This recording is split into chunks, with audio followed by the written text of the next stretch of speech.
From the BBC World Service, in association with ABC and All India Radio, this is Stumped. Hello and welcome to Stumped, your intercontinental hit of news, features and debate from the quirky world of cricket. I'm Alison Mitchell and I'm in the ABC commentary box at Adelaide Oval. It is my favourite ground in the world, Adelaide, the city of churches, and we can see, well, if it was daylight we could see the cathedral across beyond the Moreton Bay fig trees and the heritage scoreboard, but this is a day-night test match that I've been watching here. So the night sky is now dark, the floodlights have been on, they've been switched off as the crowd has now dissipated, and I'm very pleased that I've got the lovely Jim Maxwell alongside me again. Ali, where's the guitar? We need a bit of music at this time of the night. And this has been an eventful day of Test cricket at the beautiful Adelaide Oval. And 25,000 or so fans have turned up. Biggest crowd to watch the first day of a West Indies-Australia test in 40 years. And so that was something to behold. But, Test cricket keeps moving, and Australia moved just as fast as we'll find out when we discuss the opening day. And I'm Sunil Gupta in New Delhi, a sunny New Delhi, but I'll tell you where the guitars are, Jim. They're gently weeping for the Indian team that is imploding slowly in Bangladesh, having lost the first two games.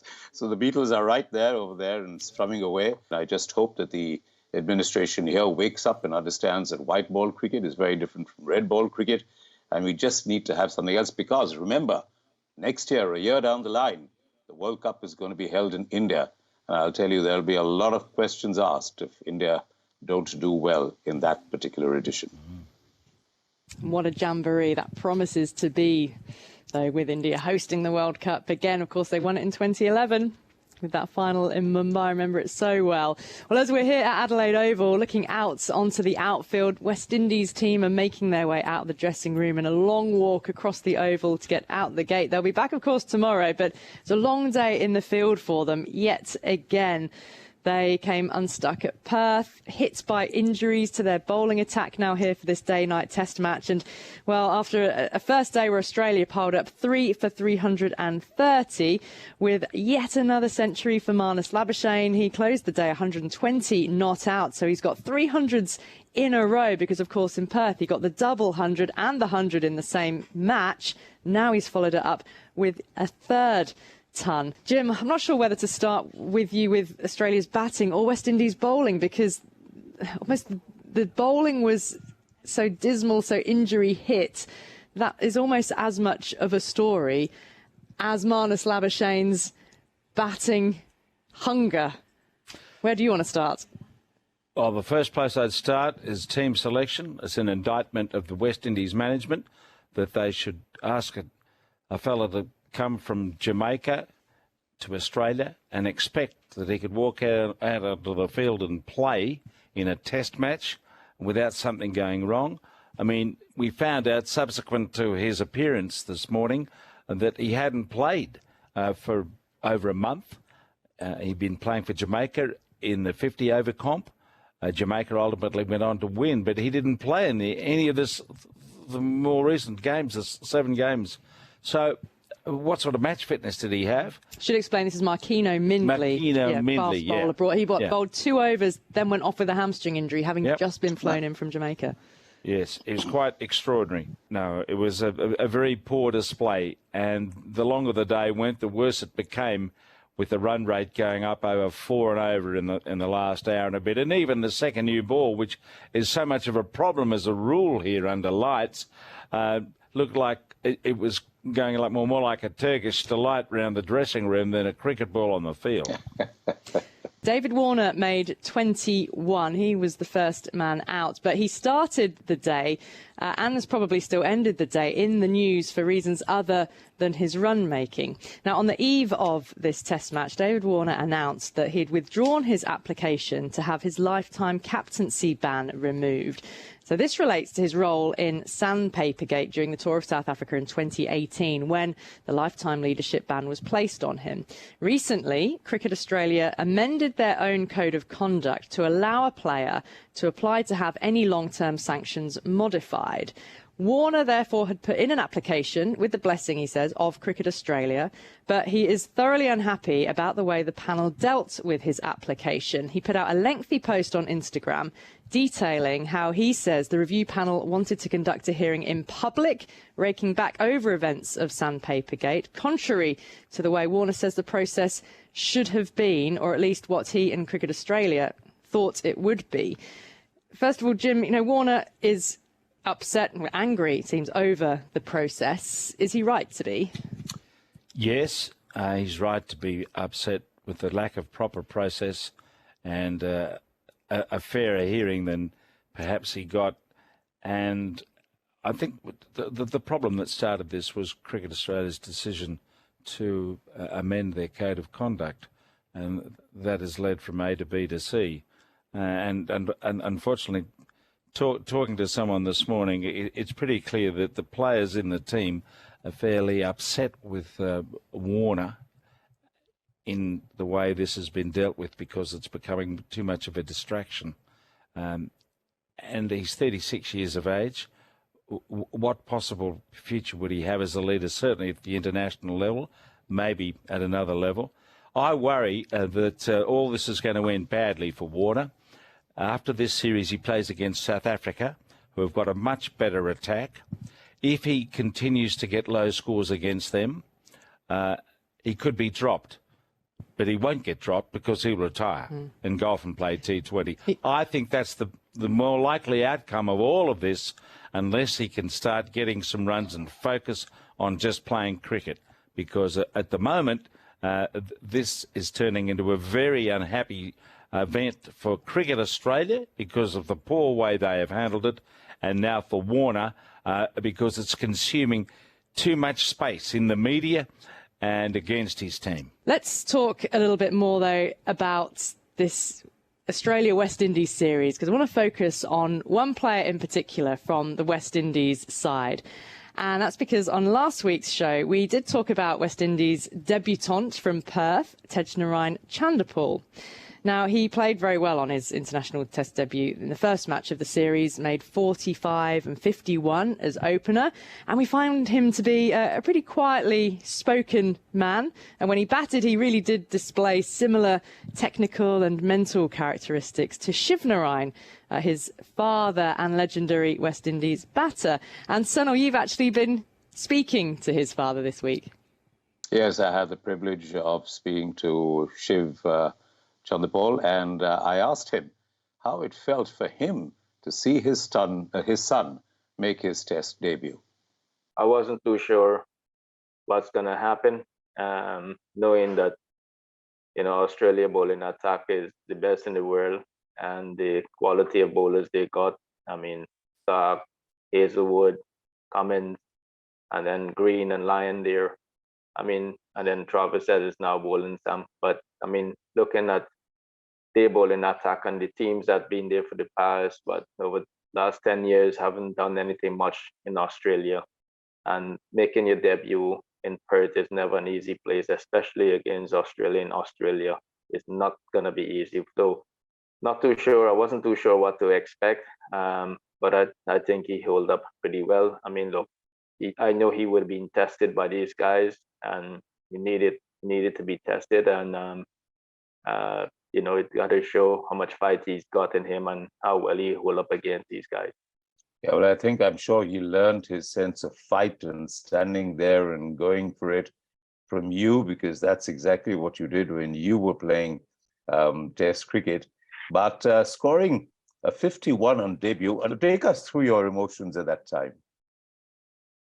Well, I was like pretty much normal, just looking at him and just hoping that he could keep his head on, and then making sure that he knows that these guys are top class bowlers, and you can't make too many mistakes with these guys. Yeah, knowing that he was overnight 40-something, and then next morning he came out to bat and Hazelwood bowled the over. That was an amazing over. I mean, he could have nicked off early in the over, but he nicked off one time, one short slip. Then the next time he nicked off, it bounced through and went through the gap before. And then the other time he nicked, it was gone. So you know, some good balls, some real top balls in that over there, and you know, he was lucky to get that edge to slip before to get his 50. But you know, Asa would never let up. He keep plugging away and hit the right areas at all times consistently. And you know, he had no choice. He had to play. The ball was on the stumps. He had to play. So you know, all he could hope for, he missed it and didn't edge it. But unfortunately, he edged it, you know, and got out. One of the things that we noticed about you both was the similarity in the stance. Is this something he started with right from the beginning, or did you coach him to take up that very open-eyed stance? No, it's not something he had in the beginning, but I told him to open a little bit because he was very, very sidearm. He was locking himself in a lot, and then he opened up a little too much. Then I'll try to get him back around where he gets a little more sidearm, and then he still stands a little too open, but I mean, whatever he's comfortable with. So how did this very open stance help you and help him? I mean, because it was so unusual. Very few batsmen had that type of stance. What was it that actually gave you the advantage by using that stance? Well, it's helped you with the balance. You keep as still as possible, making sure your weight is heading in the right direction. And that's the main thing. Cricket batting is more about your balance and where your weight is heading. So I mean, for him, I think that is what is also part of his game. And he's got a few areas need to fine tune, and then to help him with his cricket. But hopefully he learned a lot from this tour. Thank you so much. We call you the fighter, the gritty fighter, Shimnarayan gritty fighter, Chanderpaul. Thank you so much for being on Stumped with us. No worries. Thank you. England beat Pakistan by 74 runs in front of a sellout crowd on the 5th day, with the final wicket coming with only minutes of light remaining. And yes, we have seen test matches go down to the wire like that before, but it was what came before it which was so extraordinary. It was a test match that ultimately broke all sorts of records for England's aggressive scoring in both the first and second innings. And we touched on that last week. You'll remember, I think at the time, it was only the openers who had scored rapid hundreds. Little did we know what was to come, with England scoring runs across the test at a rate of 6.73 runs per over. Unheard of for sustained batting across a test match. But the one decision that caused the biggest debate, but it's now being rightly lauded, was Ben Stokes' aggressive declaration. So he declared at tea on day 4, setting Pakistan a very gettable 343 runs to win on the flattest surface that you could find. And it was going to be hard work to take 20 wickets on that pitch.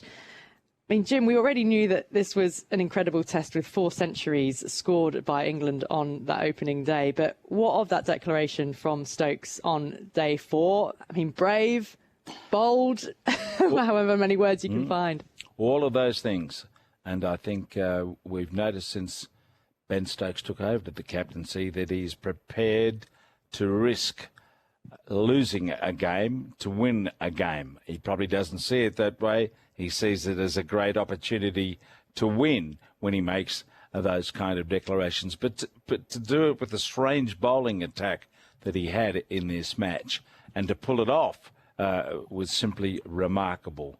So hopefully it has made all the other captains leading teams bolder, braver, fearless in the way they go about managing their team, in the hope that what they do may get a win, but if they lose, does it really matter?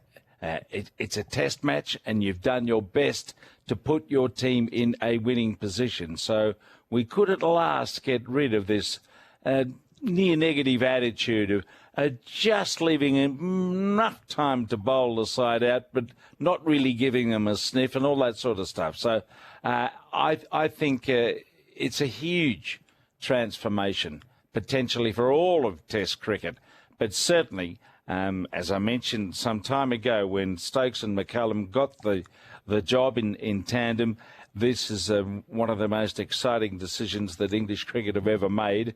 But I didn't really think we would see this on a flat pitch in Rawalpindi. But also, think of it from the opponent's point of view. And that is a very interesting point of view. It's like a tennis player playing somebody who's lower ranked than him, right? Especially, say, in a final. And the pressure actually is on the higher ranked guy because he says, I can't lose to that guy. You know, I can't lose to it. What's going to happen to my image and what's going to happen to everything else? And the same thing in Pakistan. Hey, these guys have given us just 340 odd runs to score in 4 sessions. Now we should be winning. And that pressure comes right back on Pakistan.